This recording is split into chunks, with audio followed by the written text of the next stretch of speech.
What is going on, guys? Welcome back to Stef ABtv. Welcome to another video. We know what that is. We know it's the Alfa Romeo Giulia Quadrifoglio. Now, on the channel, I've done a series of videos on the Alfa Romeo Giulia QV, and one of the things that I did say was that I would have loved to have driven this car in the summer on the P0 Corsa tyres, because when I was given it in the winter time, I had the P0 Corsa tyres, and well, let's just put it, the weather wasn't great and I wasn't able to put the power down. I then drove the QV with winter tyres on, the Sotto Zero, and it made a massive difference. But today, I'm driving this car up the Goodwood hill climb. That's, you know, it's a very special run for me. So Alfa invited me down to drive the Giulia Quadrifoglio up the hill run, and I'm very excited. And I'm gonna bring you guys along with me. So without further ado, let's jump in the car and let's get going. Now, it's easy for me to say the Alfa Romeo Giulia Quadrifoglio is one of the best cars I have driven, but it is in fact very true. When Alfa Romeo gave me the chance to drive one again, what was I going to say? The Giulia Quadrifoglio is Alfa Romeo's most powerful sports car ever made for road use. It's so good that it won the What Car Award for 2019. Awards alone are not going to make you buy this car though.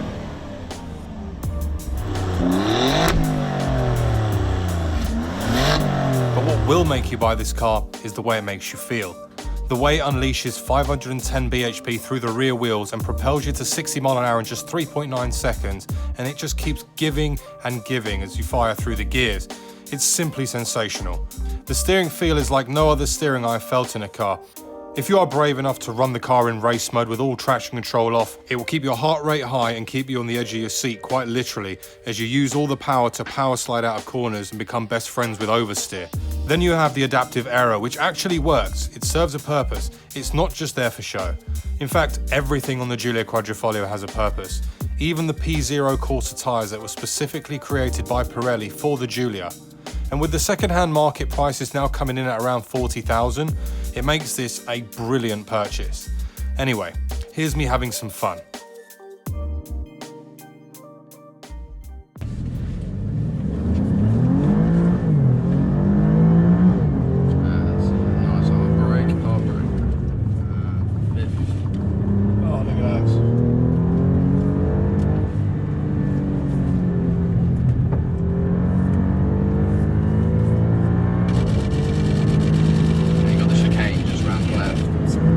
Guys, what a car, man.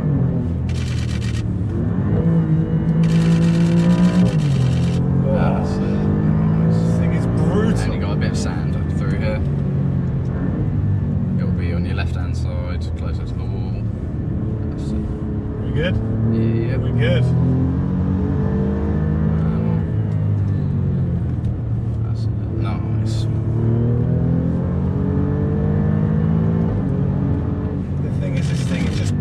Doesn't it? It keeps going, and it's the amount of torque. The torque is unbelievable over the finish line at 100 miles an hour.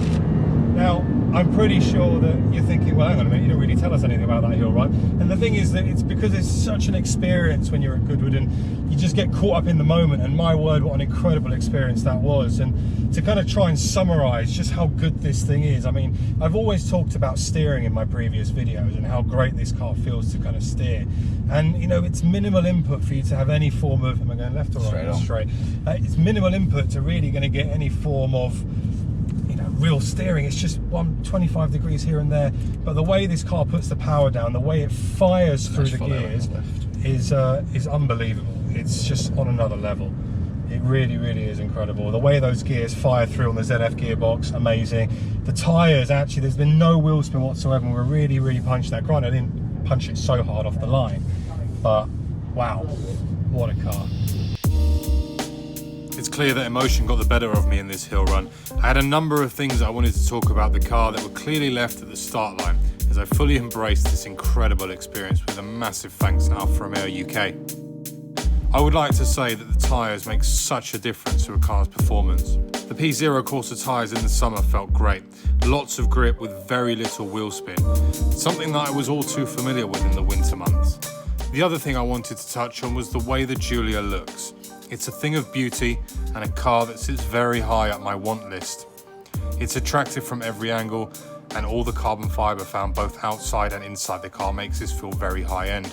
The seats, very comfortable indeed, and if you opt for the carbon buckets, the Sparco carbon buckets, you're in for a real winner. The acceleration feel is something I can't quite describe well enough.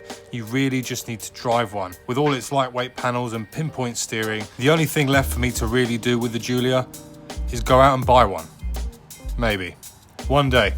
I hope you've enjoyed the video, guys. If you have, please make sure to subscribe for plenty more content to come, and I'll see you all very soon on the next one. Thanks for watching. Bye bye.